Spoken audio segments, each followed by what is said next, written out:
In this video, I got 5 world-class cubers to do an example solve in their best event. Then, I did an example solve on the same scramble to see how our solutions would be different. Here's how that went. First up, we have Garrett, who is 4th in the world for 3x3 with a 5.03 average.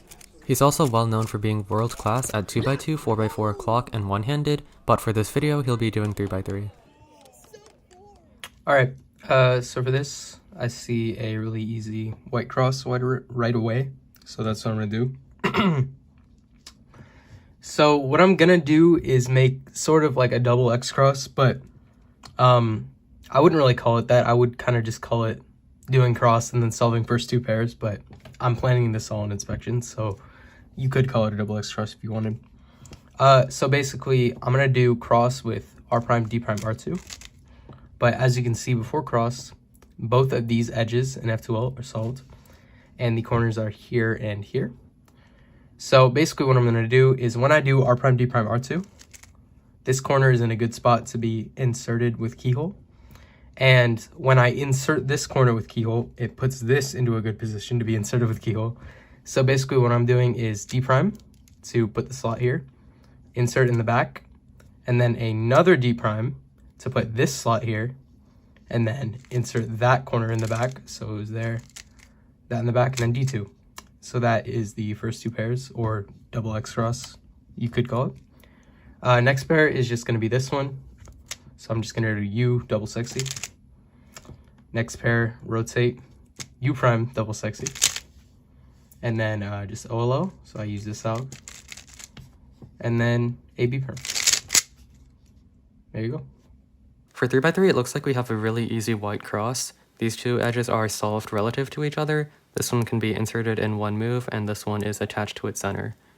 So I also have these two solved edges, so I'll look at making an X cross, but it doesn't really look that good.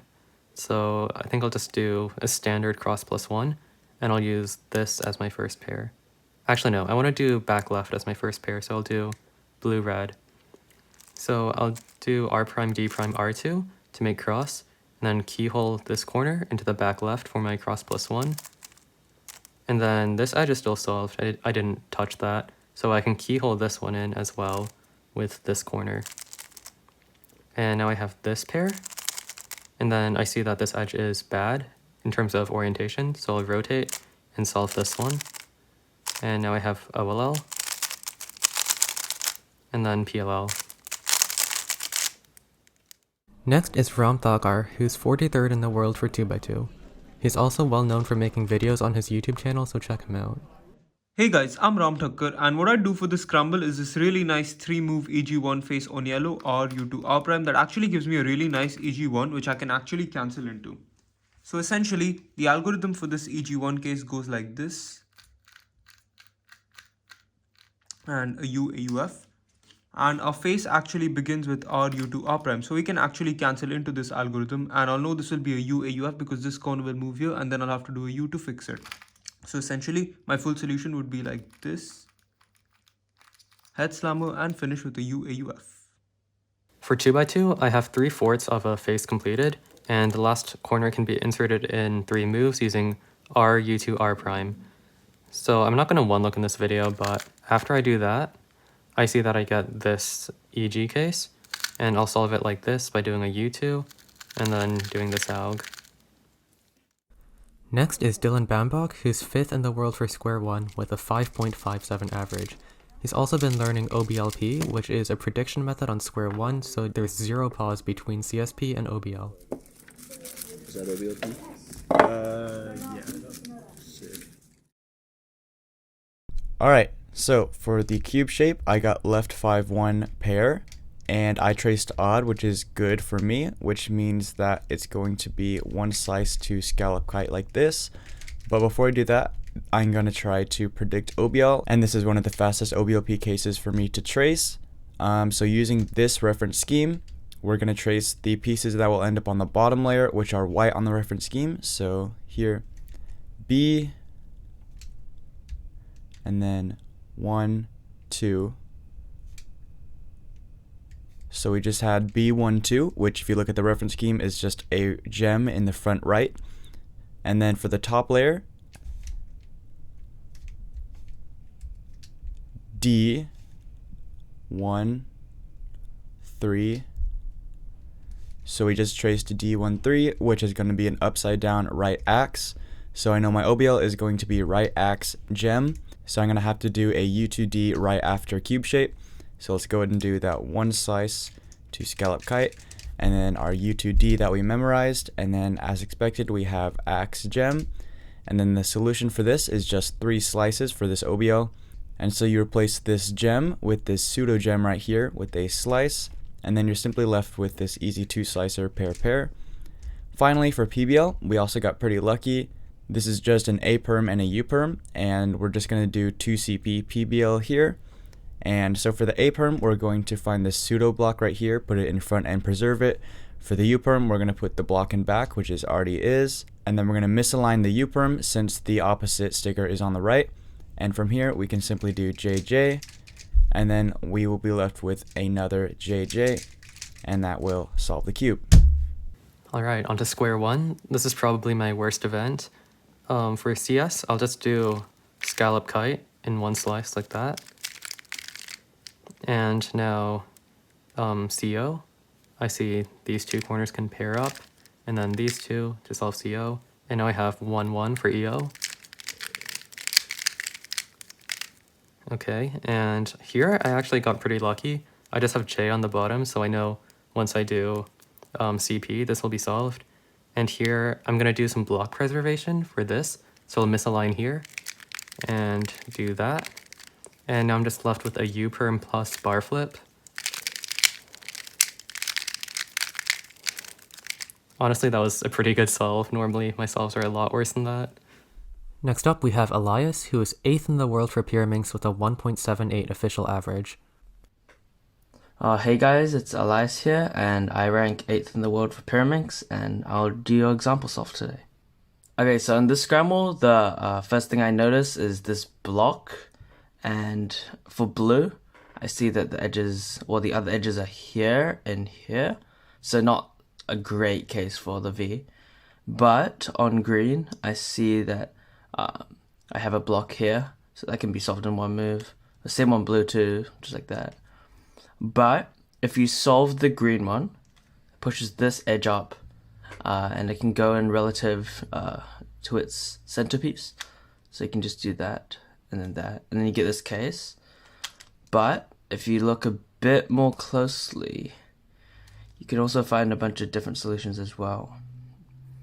There's another thing where you can do like, I'll just ignore tips for now because tips aren't really that useful. So there's another thing where you can do where you move this down and then this center down, and then you just insert that. And then there's ML free, which in this case it's U prime, L, R, U, R prime, L prime, U. So there was that ML free solution which I showed before, which I might have went for in comp if I was feeling good, but probably the best solution if I was under pressure would be the green V. So from this angle, I would again do the tips first. So I do something like that, and then B move. So I do a B with my middle finger, U prime, L prime. And then this case is just a double sledge, so it's a sledge, U prime, sledge. Okay, for Pyraminx, I see this green block and blue block that I could use. So I can make a V in 3 moves like this on green. And then that gives me a flipped edge. I'm also going to solve these 2 bottom tips now. And I actually know all the L4E cases when there's a flipped edge here. So I can go ahead and solve that and end with a tip. Last but not least, we have Charlie Eggins, who's 2nd in the world for 3x3 blindfolded with a 13.71 single. He also uploads videos to his channel Swift Cubing, so check him out. Hello everybody, this is the reconstruction of the scramble that Java sent me. So my orientation is green front and white top, so I'll get into that orientation. And I'll start tracing corners first, and my buffer is UFR. So here to here, and then this is my buffer. And so I'll probably cycle break to here because I can sometimes sandwich. So I basically break to UFL if it's on like the first target most times. So then here to here, and then here to here, and then here to here. And then we have no parity, so we're not going to be swapping these two, which means that my buffer is solved. So I'm going to float to UB, and that goes from here, here to here, and then here to here, and then here to here, and here to here. And then I'll notice that this is the blue face of this piece, which means that there's a flip somewhere. And I know that I've visited every piece except for the piece down the back here. So without even having to look at it, I know that this piece back here is flipped. And so I'll go straight into execution first. So here to FD to LB, I think. So I do U M prime, and then like this, which basically just ends up being like that. And here to here, I do R prime, and then here to here to here, I do it kind of like that. And then instead of just doing this and then an edge flip, I'm going to break into the edge flip. And so how I'm going to do that is I'm going to go from UB to RF to one of the sides of this. And UB, RF, DB is probably the best one. So I'll do that. Like that. And then I have the other side of the one that I went to. So now it's BD goes to FL, because that's where the white sticker of the edge that was my buffer is now. So that one's just a simple 8 mover. And then I go into corner execution. So UFR, FDR, LDB. I do UR, and then I have this. And then here to here to here, it's just D and then easy. But before I do the last moves, I'll just do a D prime, so I can cancel into this case, which I do like that. And then I have here and then here.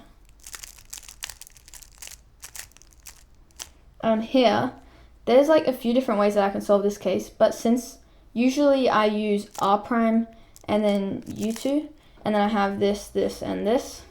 But since it's like the last pair of the solve, I'm gonna rotate up and do it like this. It's actually like quite fast at the end of the solve. So yeah, that's what I have for the solve. It was pretty average solve, I think 9 algs with floating. So yeah, there you go.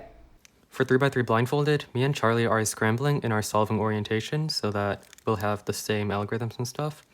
So I get into my orientation, which is yellow top, green front, and start tracing corners. I start from UFR, then I go here, here, cycle break to here, here, then here, here, and there to finish. Now my buffer is solved, but I don't know how to float, so I'll cycle break to here, and then here, here, here, here, here, here, here, there, and then back to here. So that's my memo, and now I'll do exec. So first com, then here, and then here, then this one, and then this one. And then I have to flip this one, which I would have memoed visually. And now for corners, I go here and here. I think that alg's kind of bad, but I don't know a better one. So here to here, then here, and then last com is just nick loss, which I executed horribly. Thank you to these 5 cubers who agreed to be a part of this video. I'll have their channels linked in the description if you want to go check them out. Lastly, thanks for watching and goodbye.